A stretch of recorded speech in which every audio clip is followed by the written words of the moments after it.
ប្រកាន់ច្រើនអ្នកខ្លះប៉ះមិនបានទេប្រកាន់ច្រើនខឹងច្រើនលឺលួអីតិចតួចឆាប់ឈួលក្តៅក្រហាក្រហាយច្រឡោតទុកមិនបានឡើយងាកទៅណាក៏ទឹះគិតរឿងអីក៏នាំឲ្យមួម៉ៅហើយចូលចិត្តរំលឹករំលើករឿងដដែលរហូតដល់គេធុញគេលែងចង់ស្ដាប់បើអ្នកបណ្ដែតបណ្ដោយចិត្តអ្នកយូរទៅ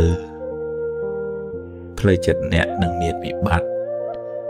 ជីវិតអ្នកនឹងក្រៀមក្រំរោគសុខមិនសូវឃើញឡើយការប្រកាន់ច្រើនព្រោះចិត្តមានមានះច្រើនមានទោសៈច្រើនភ្លើងឆេះក្នុងចិត្តច្រើនអ្នកប្រទុសរាយនឹងអារម្មណ៍ក៏ច្រើនហើយធ្វើឲ្យចិត្តអ្នកក្រហល់ក្រហាយក៏ច្រើនដែរចូលចម្រើនសតិកំណត់ដឹងថាចិត្តខឹងចិត្តប្រកាន់ច្រើននោះជាចិត្តមិនល្អជាចិត្តមានមេរោគដែលនាំឲ្យជីវិតអ្នកអាប់អួរហើយរៀនដូរចិត្តដូរអារម្មណ៍មកគិតរឿងថ្មីរឿងល្អរឿងជាកុសលវិញម្យ៉ាងទៀតអ្នកត្រូវរៀនទទួលស្គាល់ថាមនុស្សមិនដូចគ្នាទេម្នាក់សន្សំនិស្ស័យមកខុសគ្នារបៀបគិតក៏ខុសគ្នាដែរព្យាយាមចម្រើនបញ្ញាកំណត់ដឹងថា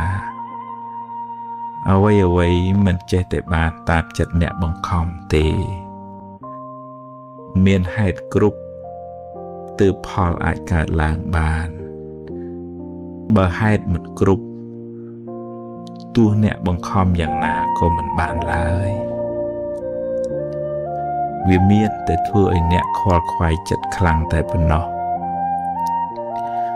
រៀនទទួលស្គាល់ការពិតថាជីវិតនេះពេលខ្លះបានដូចចិត្តពេលខ្លះមិនបានដូចប្រាថ្នាទេ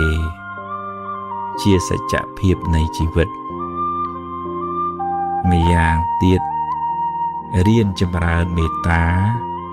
ផ្ដល់សេចក្តីស្រឡាញ់ឲ្យខ្លួនឯងថាសូមឲ្យខ្ញុំបានសុខកុំឲ្យមានទុក្ខសូមឲ្យខ្ញុំបានសុខកុំឲ្យមានទុក្ខសូមកុំឲ្យខ្ញុំខឹងគេសូមកុំឲ្យខ្ញុំចងពៀនឹងគេរៀនផ្សាយមេត្តាដល់ខ្លួនឯងរឿយបន្តិចម្ដងរួចពង្រីកសេចក្តីស្រឡាញ់នោះដល់សពសត្វទាំងអស់សូមឲ្យសពសត្វទាំងអស់បានក្តីសុខរួចផុតពីទុក្ខសូមឲ្យសពសត្វទាំងអស់បានក្តីសុខរួចផុតពីទុក្ខទម្លាប់ចម្រើនមេត្តារឿយចិត្តអ្នកក៏បានត្រជាក់បន្តិចម្ដង